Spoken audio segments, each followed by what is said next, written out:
আসসালামু আলাইকুম।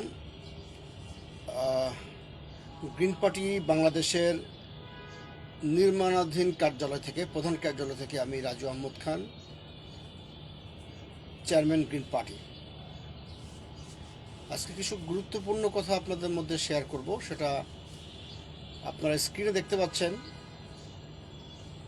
প্রধান উপদেষ্টা, অন্তর্বর্তীকালীন সরকারের প্রধান উপদেষ্টা ডক্টর মোহাম্মদ ইউনূসের ছবি দেখতে পাচ্ছেন। ডক্টর মোহাম্মদ ইউনূস এবং তার সম্প্রতি সময়ের দুটো বন্দর চুক্তি নিয়ে কিছু কথা বলবো, এবং সেই সাথে কথা বলবো বাংলাদেশের রাজনৈতিক হালচাল, রাজনৈতিক সংস্কৃতি নিয়ে।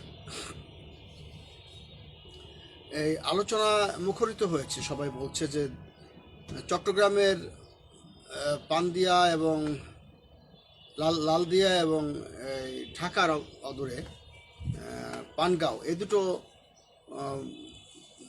টার্মিনাল বন্দর হস্তান্তর করা হয়েছে বিদেশি শক্তির কাছে। বিদেশি শক্তি নাকি বিদেশি ভিন্ন রাষ্ট্রের কোম্পানি, সেই বিষয়গুলো মন্তব্য করবার এখনও সময় আসেনি। শক্তির কথা বলা হলে বাংলাদেশ তো নিশ্চয়ই শক্তিতে কম। শক্তি বলতে তথ্য প্রযুক্তি, পারঙ্গমতা, পারদর্শিতা। তা নাহলে আমার বন্দর আর এক দেশের কাছে হস্তান্তর কেন করা হবে? তো সেই হিসেবে বিদেশি শক্তি বলা যায়। তো আমরা তো এটা নিয়ে বেশ টেনশনে পড়ে গেলাম। অনেক আগে নীলকররা, ইংরেজরা এসেছিল এবং তারা এই নীল চাষ করতে আসছিল, ব্যবসা বাণিজ্যের কথা বলে ঢুকেছিল। তারপর আপনারা জানেন 200 বছর এই পাক ভারত উপমহাদেশ এই ইংরেজরা শাসন করেছে, শোষণ করেছে। এখনও ব্রিটিশ আমলের অনেক কালো আইন আমাদেরকে আষ্টে পৃষ্ঠে রেখেছে। এখনও অনেক অতীত ইতিহাস আমাদেরকে দুঃখ ভারাক্রান্ত করে। তো জানি না, এই অন্তর্বর্তীকালীন সরকারের রুটিন কাজ করবার কথা ছিল, একটি গ্রহণযোগ্য নিরপেক্ষ একটা নির্বাচন উপহার দেবার কথা ছিল। এরই মধ্যে তাড়াহুড়ো করে তারা এ ধরনের কোনো চুক্তিতে স্বাক্ষর করার অর্থ কী? অনেকে বলছে। আজকে প্রেস ক্লাবে একটা মিটিংয়ে ছিলাম আমি, আমার সাথে আমাদের মহাসচিব এম মাসুদ সাহেব ছিলেন। আমরা আসলে বাংলাদেশের বিপ্লবী ওয়ার্কার্স পার্টির আমন্ত্রণে ইনভাইটেড গেস্ট হিসেবে সেখানে ছিলাম এবং অনেকের বক্তব্য শুনলাম। মানে কেউ কেউ বলছেন যে যেহেতু সামনে 20 তারিখে একটা অন্তর্বর্তীকালীন সরকার নিয়ে একটা রায় আসার সম্ভাবনা আছে, তার আগেই তাড়াহুড়ো করে অন্তর্বর্তীকালীন সরকার তত্ত্বাবধায়ক সরকারের ফরম্যাটে যাবে কি যাবে না সেই সিদ্ধান্ত যদি 20 তারিখে হয়, তাহলে তার আগেই এই তাড়াহুড়ো করে এই চুক্তিতে স্বাক্ষর করা হয়েছে। আবার কেউ কেউ বলছেন যে বিগত সরকারের ফ্যাসিস্ট প্রধানমন্ত্রী শেখ হাসিনার বিচারের রায় যেদিন, ঠিক সেই দিনই এই চুক্তিটা তাড়াহুড়ো করে সারা হয়েছে। দুটো চুক্তি, একটা চট্টগ্রামের লালদিয়া, একটা ঢাকার অদূরে পানগাঁও। তো দেখুন, এই সাবেক প্রধানমন্ত্রী, ফ্যাসিস্ট প্রধানমন্ত্রী, তার যে রায় হবার কথা সেদিন খুব স্পর্শকাতর সময় ছিল। কোথায় কি হয়, সন্ত্রাসবাদ হয় কিনা, মব সন্ত্রাসবাদ হয় কিনা, প্রতিক্রিয়া কি হয় না হয়, একটা থমথমে অবস্থা যেদিন রায় হবে। ঠিক ওই রায়ের দিনই ঠিক করা হয়েছে এই দুটো চুক্তি স্বাক্ষরের। এইখানে জনগণের মধ্যে সন্দেহের উদ্রেক হয়েছে।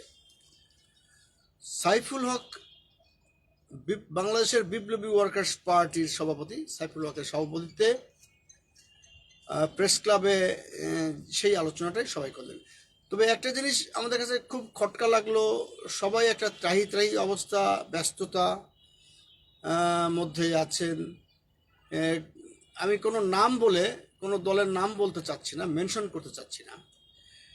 অনেক দলের বাঘা নেতারা এই জিনিসটা লক্ষ্য করলাম যে সবাই আগে বক্তব্য দিয়ে চলে যাবেন, এবং এটা নিয়ে রীতিমতো মানে একদম হট্টগোল এই শব্দটা ব্যবহার করা ঠিক হবে না, রীতিমতো মাইক কারাকারের মতো অবস্থা।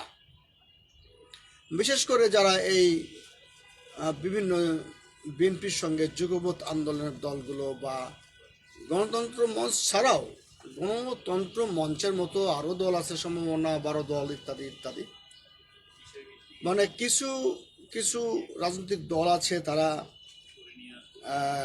তারা আর কি পত্রপত্রিকার নজর কাটতে পেরেছেন, এবং তারা সংস্কার মিটিং বা সরকারের তত্ত্বাবধানে নানান আলোচনার সঙ্গে সঙ্গে থাকেন, তারা জুলাই সনদ স্বাক্ষর অনুষ্ঠানেও থাকেন। এরকম কিছু রাজনৈতিক দলগুলো বিভিন্ন জোট এবং দলের ব্যানারে কিছু নেতা আছে, তারা বরাবরই প্রেস ক্লাব দখল করেন, প্রেস ক্লাবে প্রাধান্য বিস্তার করেন। তাদের মধ্যে আমি একটা জিনিস লক্ষ্য করলাম যে তারা নিজেরা নিজেরা আগে আমাকে দেন, আগে আমাকে দেন, আমি বলে চলে যাব। এটা আমি বিস্মিত হলাম। আগে আমাকে দেন, চলে যাব। আমি আগেই বলছি আমি কাউকে নাম বলতে চাচ্ছি না, তারা সবই প্রবীণ রাজনীতিবিদ, প্রত্যেকেরই কাজ আছে। এই যে অডিয়েন্স, এই যে লোকজন, আরও অনেক রাজনৈতিক দলের নেতারা আছে, আরও সাংবাদিকরা আছে, এর মধ্যে আমার এই জিনিসটা খুব অড লাগলো। একজন বলছে আগে আমাকে দেন, আমি বলে চলে যাবো, আরেকজন বলছে আগে আমাকে দেন, আমি বলে চলে যাবো। এই দুজনের মধ্যে বিষয়টা হচ্ছে আজকে ছিল বন্দর, এবং এটা নিয়ে মত বিনিময়, যদিও আরও অনেক বড় একটি পূর্ব নির্ধারিত মিটিংয়ের কারণে আমি এবং আমার মহাসচিব MM মাসুদ মাঝামাঝি চলাকালীন সময়ে আমরা চলে এসেছি। তো দেখলাম আর কি এই বিষয়টা আমার কাছে খুবই খটকা লাগলো, এবং এটা জিনিস দেখলাম যে এখানে যারা ইনভাইটেড গেস্ট তারা প্রথম সারির নেতা না হলেও তার দলের সেকেন্ড ম্যান বা থার্ড ম্যান এরকম তারা প্রতিনিধিত্ব করছে। আমাকে একজন বলল যে এখনও এইসব রাজনৈতিক দলের মধ্যে রাজতন্ত্রের ছাপ আছে, পরিবারতন্ত্রের ছাপ আছে। মানে চেয়ারম্যান, একটা দলের চেয়ারম্যান আসতে পারেনি, মহাসচিব চলে এসেছেন। তা মহাসচিব আসতে পারেনি, সাংগঠনিক সম্পাদক বা যুগ্ম মহাসচিব চলে আসছেন, কিন্তু তারা এই ট্রেন্ডটা ধরে রাখছেন। মানে আমি শুধু সাইফুল হককে বলবো না, এই প্র্যাকটিসটা আমাদের রাজনীতির মধ্যে ঢুকে গেছে যে আমি অমুক তমুক, আর এই আমরা একটা সিন্ডিকেট বা আমরা একটা সংঘবদ্ধ চক্র যারা বাংলাদেশের রাজনীতি নিয়ে কথা বলবো, তার আর সেই দলের চেয়ারম্যান যদি নাও আসতে পারে তাহলে নিশ্চয়ই ওই জায়গাটা তার মহাসচিব দখল করবে, নাহলে যুগ্ম মহাসচিব দখল করবে, এইরকম আর কি। এই ট্রেন্ডটা আমার কাছে ভালো লাগেনি। যদিও নানান অনিয়মের বিরুদ্ধে যুদ্ধ করতে হলে, সংগ্রাম করতে হলে সকল রাজনৈতিক দলকে ঐক্যবদ্ধভাবে থাকতে হবে। এখানে শুধু নিবন্ধিত আর অনিবন্ধিত না, এমন কিছু দলও আছে যাদের নিবন্ধন নাই, কিন্তু তারা ওই পেরিফেরিতে থাকার কারণে, তারা ওই রাজনৈতিক জোটবদ্ধ বা যুগপথে থাকার কারণে তারা একটা নিজেরা সিন্ডিকেটভুক্ত হওয়ার কারণে তারা নিজেরা নিজেদের প্রাধান্যটাকে ওখানে প্রতিষ্ঠা করেছে। তো বাংলাদেশের মতো একটি দেশ, জনসংখ্যায় পৃথিবীর 8ম, নানান সমস্যা সেখানে, মানবাধিকার লঙ্ঘন, শিক্ষার হার কম, দুর্নীতির প্রভাব বেশি, নানান অসম মানে অন্যায় বৈষম্যের বিরুদ্ধে যুদ্ধ করবার যেই রাজনৈতিক দলগুলো, তারা যে এইভাবে জোটবদ্ধ হয়ে এইভাবে সিন্ডিকেটভুক্ত হয়ে যাবে এবং তারা এইটার কারণে নিজেরা নিজেদের শক্তি হারাচ্ছেন। আমি আবার বলছি, আমি শুধু সাইফুল হকের কথা বলবো না, প্রত্যেকটা দলই যারা তাদের সিন্ডিকেটভুক্ত, গণতন্ত্র মঞ্চ, সমমনা বলেন, তারপরে আপনার 12 দল বলেন, বা বিএনপির সাথে আরও যারা যুগপৎ করেছে, তারা প্রত্যেকে এমনভাবে শক্তিশালী যে তারা নিজেরা চেয়ারম্যান না আসলে সেকেন্ড ম্যান মানে মহাসচিব নাহলে যুগ্ম মহাসচিব, তারা ওই জায়গাটা ফিল আপ করছেন। এবং তারা কিন্তু এক ঢিলে 2 পাখি শিকার করছেন। ডক্টর ইউনূসের আমন্ত্রণেও সেখানে যাচ্ছেন, সনদ সাইন করছেন, কথা বলছেন, তাদের সাথে একসাথে স্টেক হোল্ডার হিসেবে রাষ্ট্র পরিচালনার ক্ষেত্রে তারা কাজ করছেন, কথা বলছেন। আবার ফের সভা সেমিনারে এসে, প্রেস ক্লাবে এসে তারা আবার সেই সরকারের বদনাম করছেন। তবে আমরাও সেটাই করতে চাই, আমাদেরও এক্ষেত্রে কোনো দ্বিমত নেই যে এই অন্তর্বর্তীকালীন সরকার শুধু তার রুটিন ডিউটি করবে। তাদের কোনো ম্যান্ডেট দেওয়া হয়নি একটি জাতীয় স্বার্থবিরোধী কোনো চুক্তি এবং সেটা গোপন। অনেকে বলছে এই চুক্তির অনেক কন্ডিশনসগুলি, শর্তগুলি প্রকাশ করা হবে না বা হচ্ছে না বলে ঘোষণা দেওয়া হয়েছে। এটা কিন্তু খুবই দুঃসাহসিক একটি কাজ করেছে এই অন্তর্বর্তীকালীন সরকার। আপনারা দেখতে পাচ্ছেন প্রধান উপদেষ্টার ছবি আমার স্ক্রিনে দেখা যাচ্ছে। প্রধান উপদেষ্টার কাছে আমার একটি প্রশ্ন, যে আপনি অন্ততপক্ষে যাদের নিয়ে চা রুটি খাচ্ছেন, যাদের নিয়ে সংস্কার বিভিন্ন বিষয়ে কথা বলছেন, অন্ততপক্ষে সেই সিন্ডিকেটভুক্ত দলগুলোকে নিয়েও যদি বসতেন। সিন্ডিকেট আমি এই ক্ষেত্রেই বলবো যে কেননা আপনারা বাংলাদেশে আরও অনেক রাজনৈতিক দল আছে যেগুলোকে ডাকেন না, এবং কিছু কিছু রাজনৈতিক দল আছে যারা পেপার পত্রিকা থেকে নাম সংগ্রহ করেছেন, টেলিভিশন মিডিয়ায় টকশোতে যাদেরকে হর হামেশায় দেখা যায়, তাদেরকে আপনার ডেকে আলোচনা করেন এবং কখনোই আপনারা মুখে এটা বলেন না যে ভাই যারা যারা রাজনীতি করেন, যে সমস্ত রাজনৈতিক দল নিবন্ধিত, অনিবন্ধিত, খ্যাত, অখ্যাত, তাদের সবাইকে ইনভাইটেশন দেন। প্রয়োজনে অনুষ্ঠান, সংস্কার কমিশন বা যাই হোক, আলোচনা, বঙ্গভবন হোক আর যমুনা হোক, আলোচনা করবার আগে আল্ট্রাসোনোগ্রাম করে দেখে নেন যে আসলে এরা সত্যিকার রাজনৈতিক দল নাকি কোনো হোমিওপ্যাথিক দোকান। সেইগুলো না দেখেই আপনারা রীতিমতো কোনো কোনো অফিসের ঠিকানা চিঠি পাঠিয়ে দিয়েছেন এবং তারা আপনাদের সঙ্গে আলোচনা সমালোচনা করছেন, সংস্কার কমিশনের আলোচনা করছেন, সব ঠিক আছে, এখানে আমাদের কোনো কথা নাই। কিন্তু আপনারা এত আলোচনা করার পর এই যে দুটো বন্দরের চুক্তি স্বাক্ষর করে ফেললেন, এই সমস্ত রাজনৈতিক দলগুলোর অভিযোগ যে আমাদেরকে জানানো হয়নি। আরে ভাই আপনাদেরকে জানাবে কি? দেশের জনগণকে জানাইতে হবে। সে জনগণকে জানাইতে হলে গণশুনানি হতে পারত, কিংবা এটার উপরে একটি রাজনৈতিক দলের প্রতিনিধিদেরকে ডেকে আলোচনা করতে পারতেন। সেখানে কোনো বাস বিচার নাই যে আপনি আসেন লম্বা, কালো, ফর্সা, খাটো, নিবন্ধিত, অনিবন্ধিত, সেটা না। সকল রাজনৈতিক দলকে কিন্তু আপনারা ডাকতে পারতেন, ডেকে এই আলোচনাটা করতে পারতেন যে এই টার্মিনালটা যদি কোনো কোম্পানিকে দিতে হয়, যেহেতু বাংলাদেশের সেই সক্ষমতা নাই, আর্থিক অবস্থা ভালো না, ম্যানেজমেন্ট ভালো না, প্রথম প্রস্তাব দিতে পারতেন যে বাংলাদেশের কোম্পানিগুলোকে আরও সক্ষমতা বাড়ানোর জন্য কী কী করতে হবে। সেটা তো আগে বড় সমস্যা। যদি সক্ষমতার অভাবে আপনি বাইরের কোনো দেশের, উন্নত দেশের কোনো ঠিকাদারকে এই টার্মিনালের চুক্তিগুলি করেন, তাদেরকে দিয়ে দেন, তার আগে তো আপনার দেশের মানুষের সক্ষমতার অভাব কোথায় সেটা যাচাই বাছাই করার দরকার। এবং টাকা পয়সা যদি সমস্যা থাকে, আপনি তো ধার করতে পারেন, একটা রাষ্ট্র ইচ্ছে করলে অনেক টাকা ধার করতে পারে, কিন্তু আপনি প্রয়োজনে এক্সপার্টিসদের, যারা বিশেষজ্ঞ, তাদেরকেও ভাড়া করতে পারতেন যে তোমরা বিদেশি বিশেষজ্ঞ ভাড়া করে নিয়ে আসো, তারা এই টার্মিনালগুলো পরিচালনার কাজে লাগবে, তারা সাহায্য করবে। কিন্তু বাংলাদেশের কোম্পানি বা বাংলাদেশের জনগণ, বাংলাদেশ যদি এই টার্মিনাল পরিচালনা করতে পারতো সেটা ভালো হতো। কিন্তু আপনি কাউকে না জানিয়ে রীতিমতো বাইপাস সার্জারি করলেন। আপনি একেবারে পাশ কাটিয়ে সবার অজান্তেই একটি চুক্তি করলেন, দুইটা চুক্তি করলেন, লালদিয়া এবং পানগাঁও। লাল দিয়া কথা বলার আগে আমি প্রেস ক্লাবের সামনে একটি উদাহরণ দিয়েছিলাম যে লাল মিয়া তো এই লাল দিয়ার এই কথা শুনে লাল মিয়া তো কেঁদে ফেলেছে।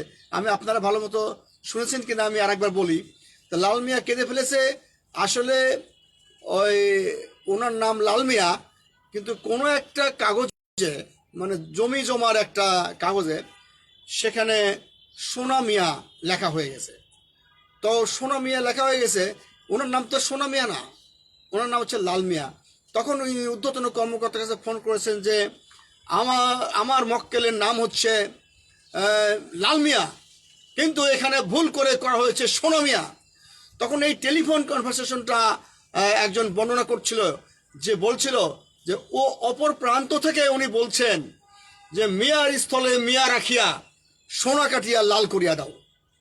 এখন এই গল্পটা এর আগেও অনেকে করেছে, এখন এই লাল দিয়ার সোনা কাটিয়া লাল করিয়া দেওয়া হোক, এটা কোনো সমাধান না, এটা একটা গল্প। এখন যদি আমাদের সক্ষমতার অভাব থাকে, সেটা তো অবশ্যই অর্জন করতে হবে। অন্তর্বর্তীকালীন সরকারকে তার কী কী রুটিন ডিউটি আছে সেটা করবেন, এবং তত্ত্বাবধায়ক সরকারের আদলে যদি এটাকে ডাইভার্ট করতে হয়, সেটার তারিখ যদি একজন বললেন 20 তারিখ, তার যদি হয় সে পর্যন্ত আপনাদের অপেক্ষা করবার দরকার ছিল। আর বাংলাদেশের রাজনৈতিক দলগুলোর প্রতি আমার অনুরোধ থাকবে, বিশেষ করে যারা বাঘা বাঘা রাজনীতিবিদ এবং অনেক বড় বয়স্ক প্রবীণ রাজনীতিবিদ, তাদেরকে আমি এটা বলতে চাই, আপনারা দয়া করে মিটিং সিটিংয়ে গেলে দয়া করে নিজেরা বলবেন না, ভাই আমার একটা কাজ আছে আমি চলে যাব, আমাকে একটু আগে দেন। কারণ আমরা জানি যে এখানে সিনিয়রিটি হিসাবে একটা বক্তৃতার সিরিয়াল আছে, সেটা হচ্ছে যারা একটু কম সিনিয়র, কম বর্ষিয়ান, তাদেরকে আগে বক্তব্য দিতে দেওয়া হয়। কারণ হচ্ছে যে সিনিয়ররা সব শেষে বক্তৃতা দেন, কারণ তার সেই বক্তব্যের মধ্যে অনেক দিক নির্দেশনামূলক কিছু থাকে, এটা একটা পলিটিক্যাল রেওয়াজ, কালচার। কিন্তু ইদানিং আমরা লক্ষ্য করছি সিনিয়র নেতারা এসেই বলেন আমাকে আগে দেন, আমার একটা কাজ আছে। ভাই, আপনার যদি এত কাজ থাকে আপনি আসবেন কেন? এই সমস্ত রাজনৈতিক প্রোটোকল ভঙ্গ করতে আসছেন কেন? এক দুজনের ক্ষেত্রে এটা মেনে নেওয়া যায়, কিন্তু দেখা যাচ্ছে রীতিমতো তর্কযুদ্ধ হচ্ছে 2-3 জন নেতার মধ্যে, যে আমাকে আগে দেন, আমি আগে বলবো, আমাকে দেন, আমার কাজ আছে। এটা রাজনীতির জন্য শোভনীয় নয়। আপনার রাজনৈতিক যে কালচার, সেটা যদি আপনারা রক্ষা করতে না পারেন, ইভেন যারা রাজনৈতিক দলের সদস্যদের ডাকেন, অখ্যাত কুখ্যাত, নিবন্ধিত অবনিবন্ধিত, বয়সে খাটো, বয়সে ছোট, হিরো আলম হোক আর যাই হোক, আপনারা তাদেরকে অবমূল্যায়ন করবেন, কাউকে মঞ্চে বসাবেন।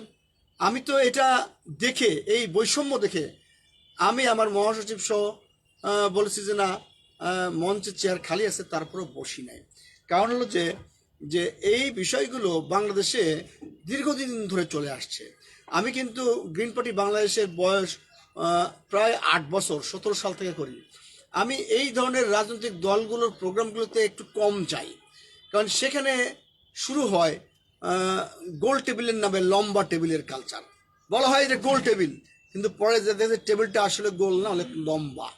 এবং বরাবরই যারা রাজনৈতিক লিজেন্ড বলে দাবি করে, তারা বরাবরই দেখা যাচ্ছে তারা মঞ্চে বসেন, আর যারা একটু কম, অন্য দলের একটু কম যোগ্যতা সম্পন্ন, তাদেরকে লঞ্চে বসানো হয়।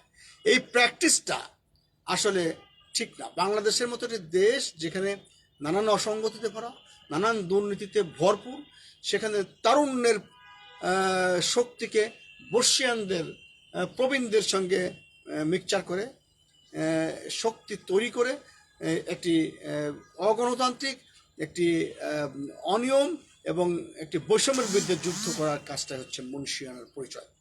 আপনারা যদি মনে করেন যে বাংলাদেশ আপনাদের নামে লিখে দেওয়া হয়েছে এবং বাংলাদেশে আপনারা আজীবন এখানে নেতৃত্ব দিবেন, তা কিন্তু হবে না। কারণ আপনাদের নেতৃত্ব দেওয়ার যোগ্যতা নিয়ে এখন প্রশ্ন উঠেছে। কেন প্রশ্ন উঠেছে? আপনারা মনে করেন যে আপনারাই এই বাংলাদেশের রাজনৈতিক অঙ্গনে সব কিছু, তা কিন্তু ঠিক না।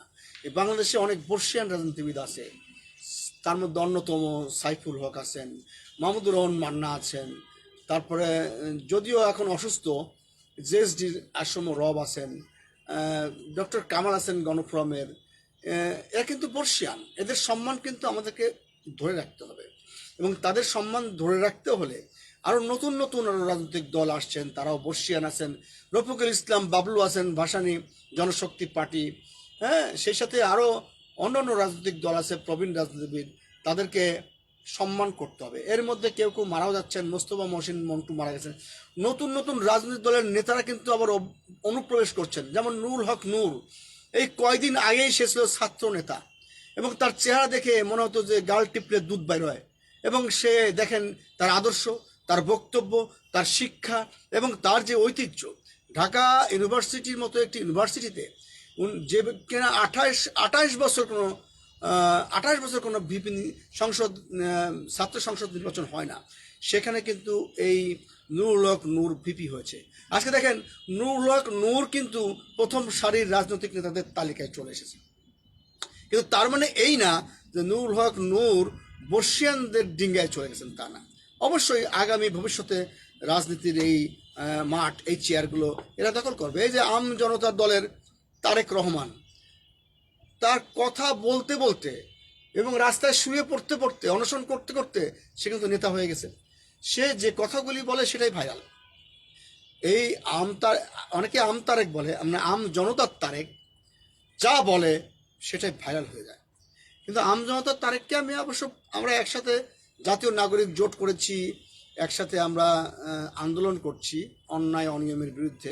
মাঝে মাঝে টিকা টিপ্পণী মারি জনতার তারেককেও বলি যে আরেকটু অ্যাগ্রেসিভ না হয়ে আরেকটু দৃষ্টিনন্দনভাবে বৈষয়িকভাবে কারো সমালোচনা করা উচিত।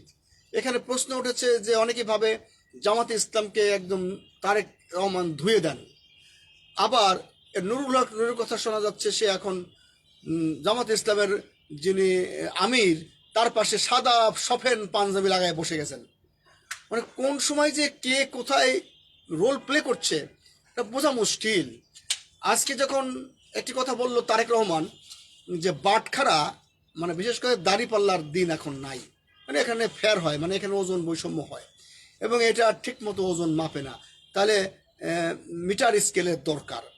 হ্যাঁ, এটা অবশ্যই বলতে পারেন, কিন্তু মনে রাখতে হবে যে এই দাড়িপাল্লা একটা মার্কা, এই মার্কার আসলে এই মার্কা দিয়ে ধান চাল মাপবে না, এই মার্কা একটা মার্কার মতো। যেমন আপনি দেখেন মুসলিম লীগের মার্কা হচ্ছে হারিকেন। এখন হয়তো আপনি বলে তারেক রহমান হয়তো বলে বা একজন হয়তো বলে এখানে ক্রেডিট নিতে পারে যে ভাই হারিকেনের দিন এখন নাই, বিজলি বাতির বাংলাদেশ, তাই না? কিন্তু ওটা তো একটা ভাই প্রতীক রে ভাই।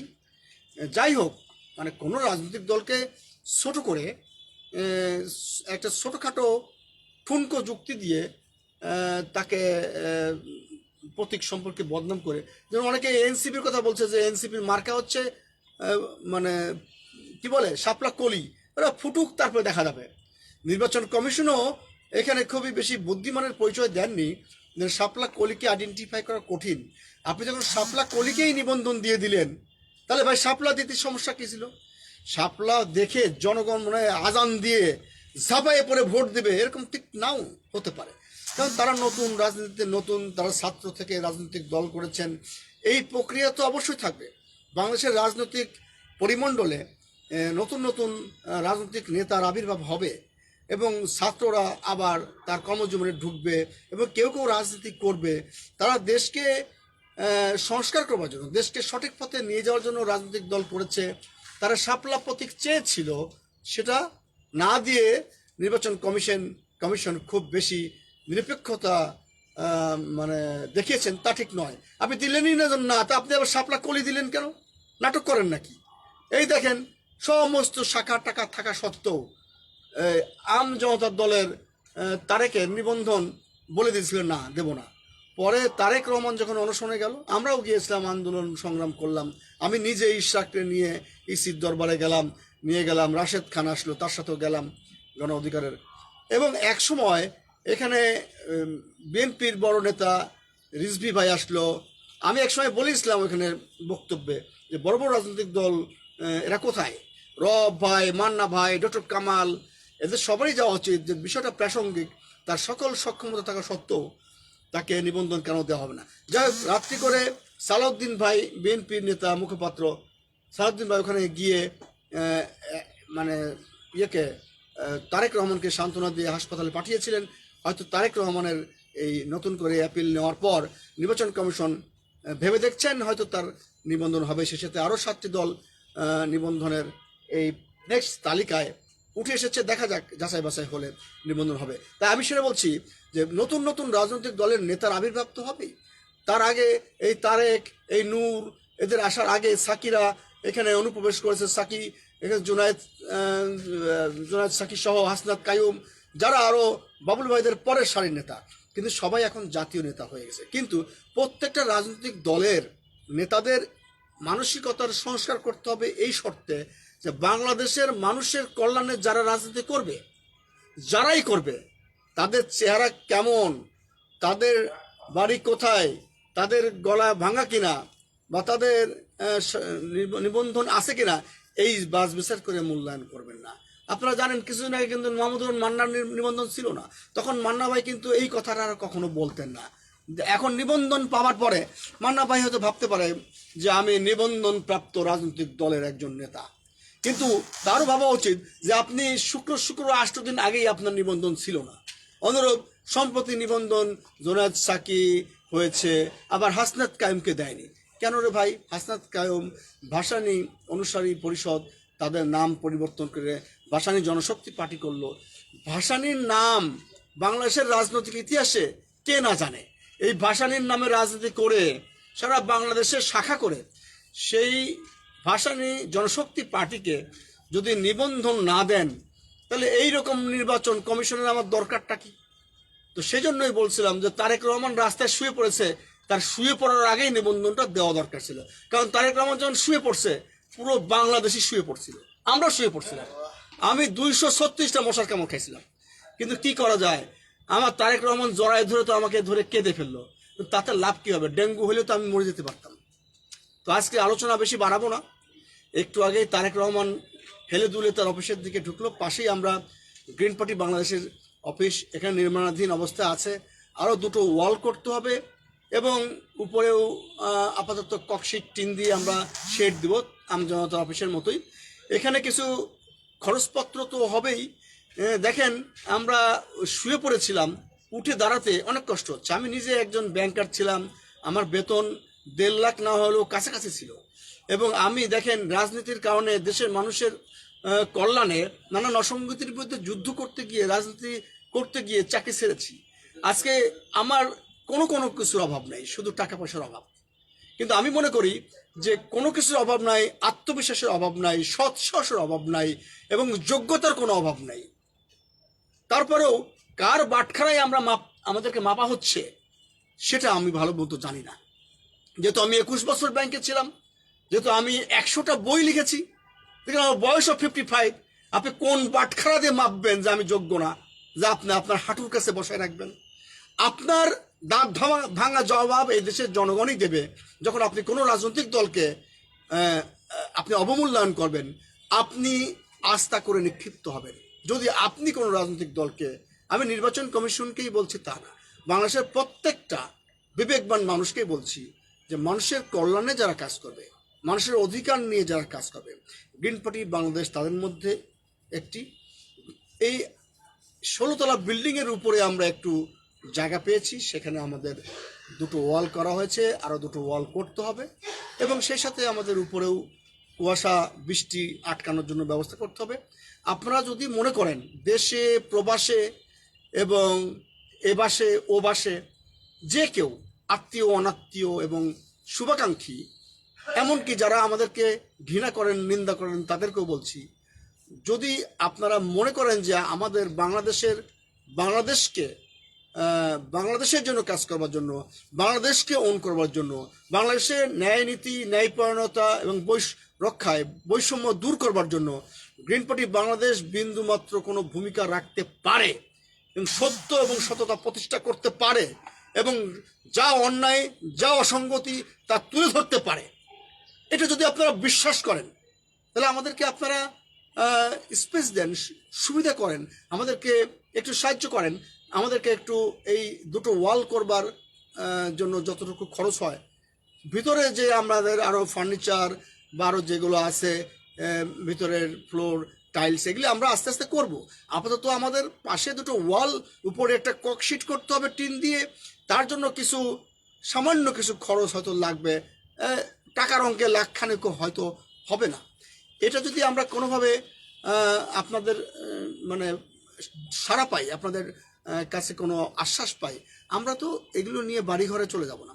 আমরা এখানে আমাদের অফিস প্রতিষ্ঠা করে সারা বাংলাদেশে আমাদের যে অফিসগুলো আছে, কমিটিগুলো আছে, তাদের সঙ্গে তাদের সুখ দুঃখে পাশে থেকে যদি আমরা প্রতিষ্ঠা লাভ করতে পারি, আমরা যদি মানুষের কল্যাণে কাজ করতে পারি, তাহলে সেই দোয়া বা সেই পুণ্য বা সেই সওয়াব আপনাদের কাছে পৌঁছে যাবে। আমি আমার নাম্বার বলছি, নাম্বারটা আপনারা নোট করতে পারেন, এই নাম্বারে বিকাশ করতে পারেন। যারা আমার কথা শুনছেন, হয়তো হেমিলোনের বাসিয়ালার মতো এক ঝাঁক ইঁদুরের মতো আমার এখানে ঝাঁপিয়ে পড়ছেন না কেউ, হয়তো ভবিষ্যতে পড়বেন। আমার ইচ্ছা, সৎ মানে আমার আত্মবিশ্বাস আছে এবং আমরা এটাকে কি বলে, আমরা সৎ সাহসী। যদি আমাদেরকে সাপোর্ট দিতে চান, তাহলে এই নাম্বারে বিকাশ করতে পারেন 018-400-42746। আমি আবার বলছি 018-400-42746। ভালো থাকবেন, সবাইকে নিয়ে ভালো থাকার চেষ্টা করবেন, ছোট বড় দুর্বল শক্তিশালী সকল রাজনৈতিক দলকে বুকে টেনে নেবেন, পৃথিবীর ইতিহাসে আপনাদের নাম লেখা থাকবে। আর যদি আপনারা নিজেদেরকে হামবরা ভাব দেখান, মই কি হনুরে, তাহলে আস্থা করে নিক্ষিপ্ত হবেন। ধন্যবাদ সবাইকে, ভালো থাকবেন, ভালোর সঙ্গে থাকবেন। আসসালামু আলাইকুম।